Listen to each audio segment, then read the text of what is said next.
Hey everyone. That'd be a good one to throw in here, the difference between yin and restorative. Thinking that you probably kind of get this difference, but also not assuming. So if yin is something that you're wanting to teach, we have a 50-hour yin teacher training as well, very deep into the asana and so many different things about like what yin is.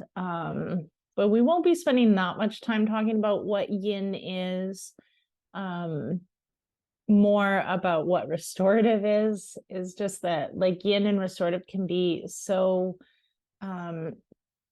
intermingled, and there's not really anything similar, not much that's similar between yin and restorative. So I'll hear like, oh, I'm teaching a yin restorative, and they almost like counter each other, though. Like you can do whatever you want on top of all of it, but yin really has like a specific focus in practice.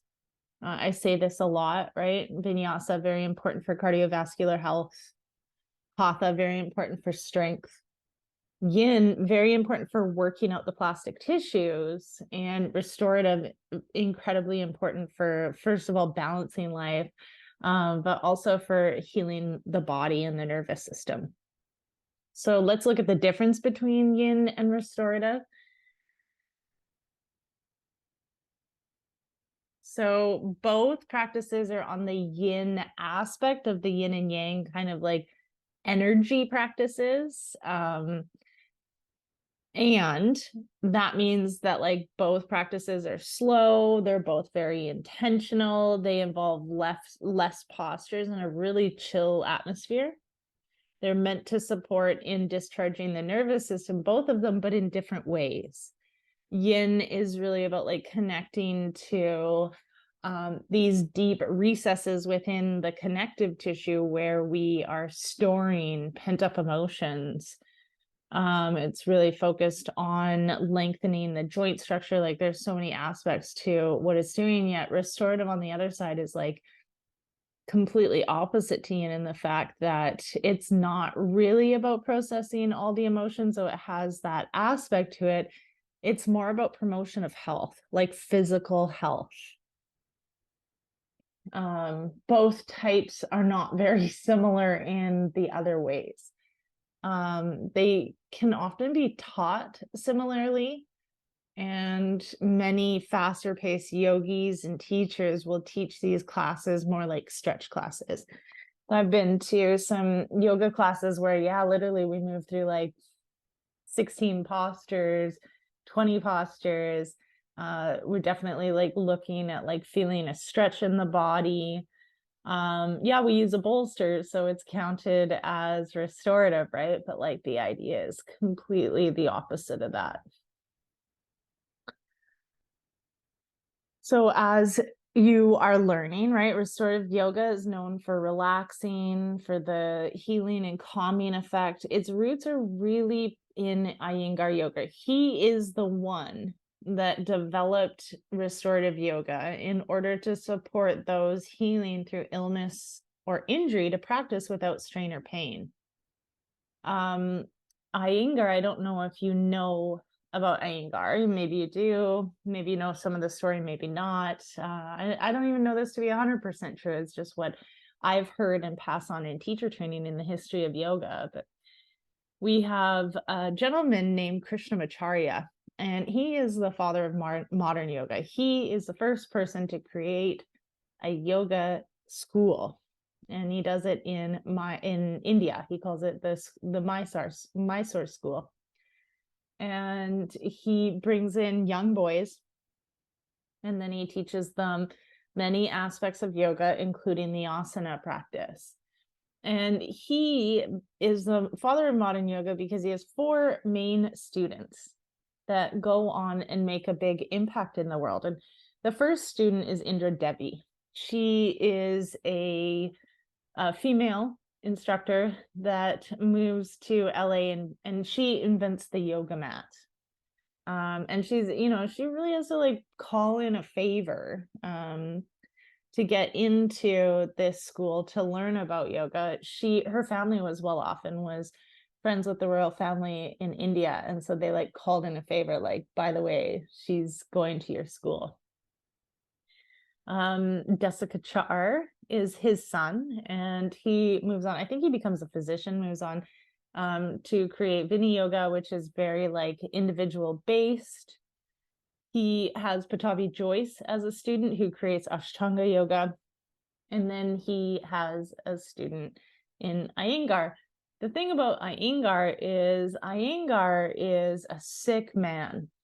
He's 27 years old when he ends up being accepted into the school.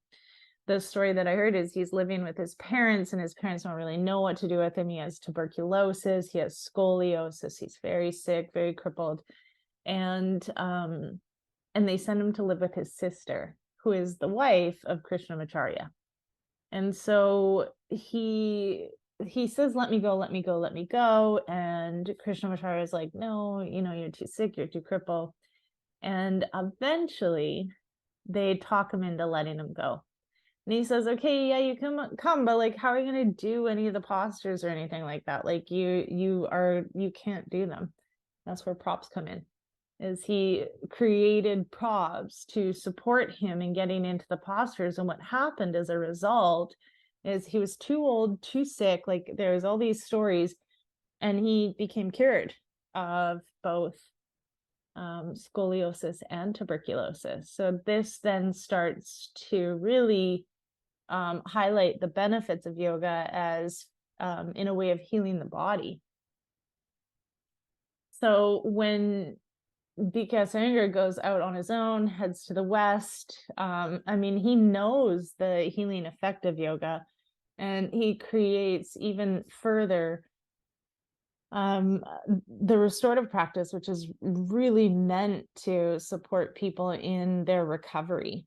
And it also, based on modern day living, it moves beyond the injury and the illness recovery, and it starts to become really important in balancing the nervous system in this hectic and stressful way that we live nowadays. So the big intention of restorative is to relax as deeply into the postures as able, with the least amount of physical effort possible. Let me read that again. The intention in restorative is to relax as deeply into the postures as able, with the least amount of physical effort possible. So the props are really helpful in this. They support the muscles in letting go of their grip and tension, which then supports the mind in focusing on the breath, which then cultivates mindfulness, which then releases stress from the physical body. So the practice shifts the nervous system further into the parasympathetic state, which then allows for this rest and digest. This allows space for the body to heal, regenerate, and renew. We have discovered that optimal gas exchange happens at 6 breaths per minute. Normal people breathe at 12 to 20 breaths per minute. So what does that mean? The regular person breathes 16 times a minute. That means in order to have efficient oxygen exchange in the body to feed all of the tissues, we need to breathe 10 breaths less than we already do. We need to cut our breathing in like into a quarter. So this is a pretty big deal if that's optimal gas exchange. That means that we're breathing deep enough to fill up all the lobes of our lung, which means we're drawing in enough oxygen to feed all of the tissues and all of the cells. What we can deduce from that is that if we're breathing at 16 breaths per minute, we are not efficiently feeding our entire body with as much oxygen as the body requires. So that means that we are literally dying as we live, right? So in order to really shift that, we have to slow down our own breath, be more present and mindful to what it is that we are doing. So the practice will shift the nervous system further into the parasympathetic state, which is really important for regeneration, renewal, and healing of the body. The classes are more relaxed and slow paced, and often a full sequence will use as few as 5 to 6 postures, which are all held for a long amount of time. Restorative yoga stimulates the parasympathetic nervous system, which slows the heart rate, regulates the blood pressure, and then relaxes the body. As such, restorative yoga is considered particularly beneficial for those suffering from anxiety, insomnia, headaches, and any other stress-related condition. And what we have recognized, if you did your homework and watched the Heal documentary, is that trauma happens as a result of like a car accident or falling. And all of these other chronic conditions that we have are often stress related. So if we add stress to our lives, what's happening? We're breathing more, like we're breathing faster. So on top of it, we're dying quicker. We're creating stress in the body, which is doing so many different things on the hormone levels and the entire body. But like essentially, our breaths increase from such stressors, which causes a further impact to the body in a way that we don't really want to. So restorative yoga, just laying there slows down the breath. The postures help to open up the chest and increase the depths of breath just by being there. On top of it, we talk about like the teachers supporting in pranayama and bringing mindfulness to the breath.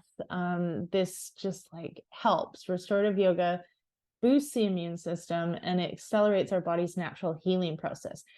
Why? Because we're breathing in more oxygen. Oxygen is the fuel for the body, period. If you don't have it for 2 minutes, you die. Like it's a big deal. And we seem to have just like lost that. Until we can't breathe, we don't really think about our breathing. And yet this is bringing in the most precious nutrient we have. So if we can breathe more, we can live longer and have a better quality of life.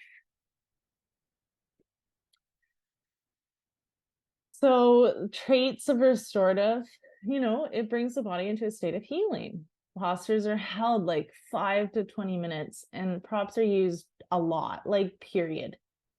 The really cool thing is the more props available, the more props I encourage you to use in your classes. Like here we see these people, they could have blankets under their arms. They could have knees under or bolsters under their knees. See how their knees are bent? Like there's more that we can be offering these people. If we're going to use a block, we could put a blanket under the block. We want to make the postures as comfortable as we possibly can. Props, props, and more props.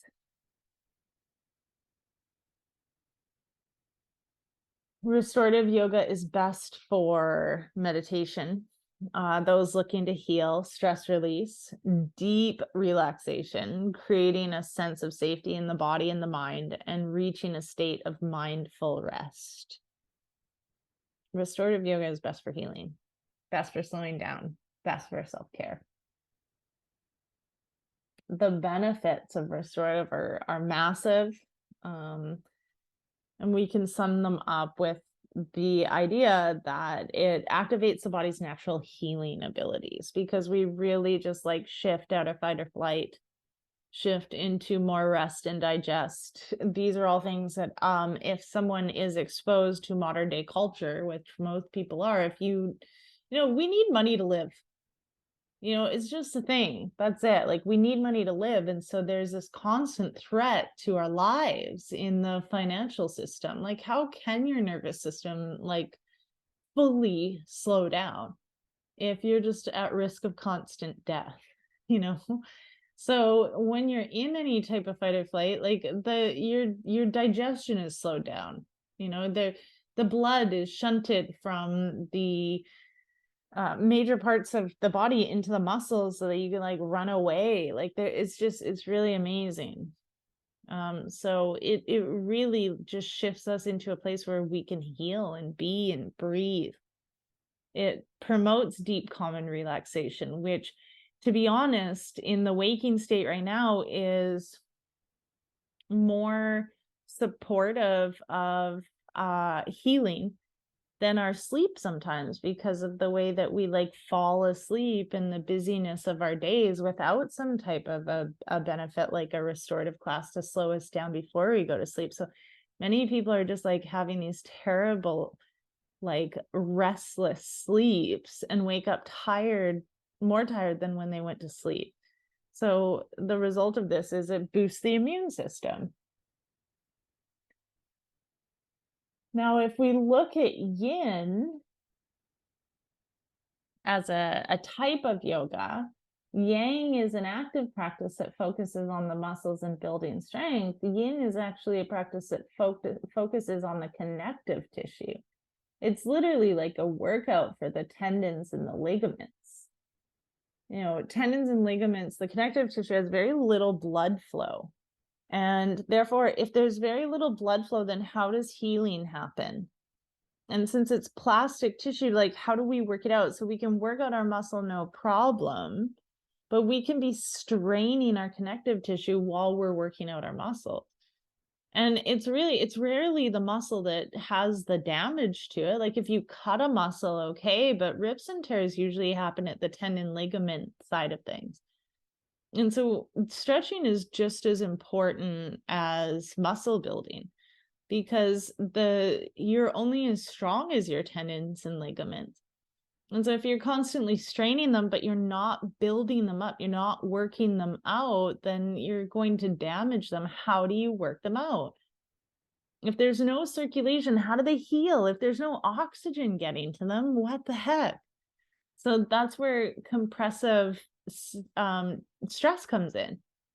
It's like, it's really important that we're compressing the ligaments, the tendons, and the fascia, because that's what promotes more cell growth. So the pace in yin is slower and more meditative, which offers the student space to turn inward and tune into their mind and the physical sensations of the body. Similarly, the postures are held for longer amounts of time to support in stretching and lengthening the less rarely used tissues, but they're still not held as long as restorative poses are held. The compression that I was speaking about is important to support in tissue growth and the thickening of the tissues, which is really uncomfortable, and also teaches one to breathe through discomfort and sit with their thoughts.